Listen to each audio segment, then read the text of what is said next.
Right, the big story. The Supreme Court verdict on the long drawn-out Ambani gas tussle is expected tomorrow. Nantara Rai is standing by with the details on what's at stake. And this is something that the market has been watching out for a very, very long time. Nantara. Yeah, thanks a lot for that. So yes, the Ril-Rnrl verdict is expected to be announced tomorrow in the Supreme Court, in the Chief Justice's court.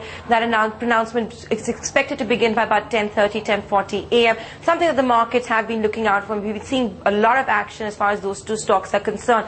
Now, what's at stake? Of course, plenty of money. But let's begin with the Ambani family MOU. It's been upheld twice in the Bombay High Court by the single bench as well as the division bench. So we'll have to wait and see how the Supreme Court views that Ambani family MOU. If that MOU is upheld, it would mean that RNRL could get access to gas from the KG-D6, 28 MMSCMD of gas at $2.34 per MMBTU for 17 years.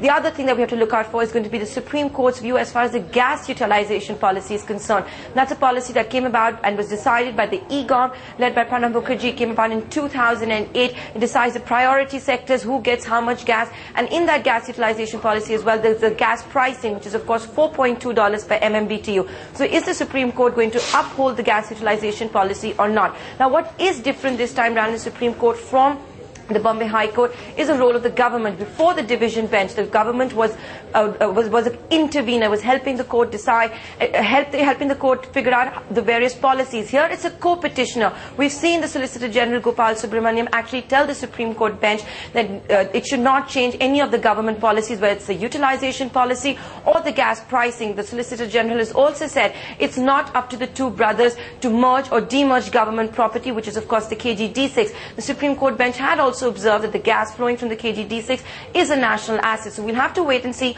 which way the Supreme Court is going to go. Is it going to uphold the Ambani family MOU, or is it going to uphold the gas utilization policy, or is it going to uphold both, saying that no, we cannot change the gas utilization policy, but in fact the MOU has been signed and it must be honored. So all eyes on that verdict tomorrow. Well, all eyes clearly on that verdict tomorrow, and all we can do at this point in time is, of course, speculate, but logically speculate using legal proceedings. Joining us now is SP TULSIAN, market expert who's been tracking this story very closely, Ril-Rnrl advocate at the Supreme Court, and HITESH Jain, partner at ALMT Legal. Gentlemen, many thanks for joining us. Mr. Rnrl, let me start by asking you, sir, the big verdict expected at 10:30 tomorrow morning. We've heard about from Nantara about the three critical issues on hand: the gas utilization policy, the Ambani family MOU, and what really happens if the court decides to uphold both these. What is your take, sir? Well, the important point is that the Supreme Court will lay down a principle. The principle being whether the policy of the government will have retrospective effect or prospective effect. The gas utilization policy, as you are aware, was formulated much after the MOU was signed and even after the Bombay High Court delivered its judgment. Whether that policy will have retrospective effect is a very moot question, and everything will depend on that answer. Because the view is that you can have a policy, but that policy will be effective from the date on which it is announced. Whereas if you'll recall earlier, the view of the government itself was that those who had the gas were free to utilize it by selling it to any person of their choice at whatever price they had. And therefore they floated an international tender, and NTPC also participated in that tender earlier. So the crucial point is, will that policy be applicable retrospectively, or will it be applicable only year after? Mr. TULSIAN, would you agree with that? Because that is RNRL's argument, that has been RNRL's argument in the Supreme Court, that the gas utilization policy only came into effect in 2008. In fact, the lawyers also, and the Supreme Court also observed whether the policy was actually notified or not. How would you read this business of the policy actually being implemented retrospectively? See, I think, Shireen, one has to read this gas utilization policy along with the production sharing contract, which government has signed with each contractor starting from year 2000. And one should not forget that even the division bench, while pronouncing the judgment, definitely has upheld the family MOU, but they have also maintained the power and supremacy of the government for allocation, and they have said that the party should get these rates and all approved and even the allocation. So I don't agree that the gas utilization policy will be read in isolation, because definitely the production sharing contract, which has been in existence earlier, has been giving power to the government only to fix the pricing formula and not to the price. And at that time, all the contractors were free to sell any quantity to any user. But obviously, even at that time, the provisos or the provisions of the production sharing contracts were saying that things must get discovered in a transparent manner. So the interpretation of the gas utilization policy has to be necessarily done along with the production sharing contract. Yeah. Hitesh Jain, the key question of whether a private contract overrides sovereign policy and whether sovereign policy is done with retrospective effect or not is the question.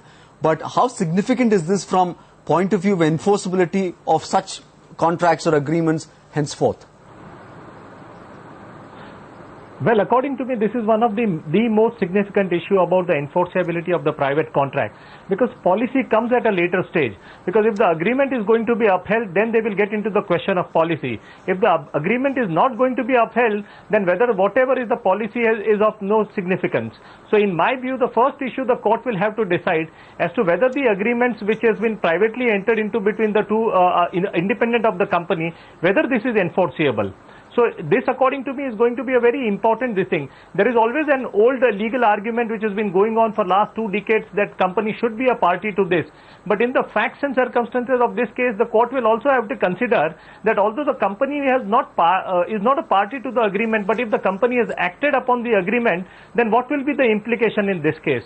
So this, according to me, is going to be one of the most significant issue, and this is going to be the upfront issue which the court is going to first decide tomorrow. Mr. RANINA, to your mind, what could be the key observation that you're going to be watching out for from what the Supreme Court says? Well, there are several issues which will be considered by the Supreme Court, and I'm sure that they will come up with an answer, at least one way or the other, but there will be a lot of clarity, because the fundamental issue is that if a certain agreement is entered into, and an agreement will necessarily have to be with a private party, then whether the agreement will prevail or not, and whether the policy can retrospectively amend that or have an effect on that agreement. This has an effect on so many other issues, because natural resources, everything belongs to the government of India. And if we are going to say that you can enter into a contract, but subsequently if the policy changes, your contract becomes null and void, that creates a lot of uncertainty in the minds of investors. Mr. RANINA, what will this also mean for the RIL-NTPC battle which is currently on in the Bombay High Court? Do you expect the Supreme Court to, as part of this verdict, comment on that case, or do you think that they will leave that out?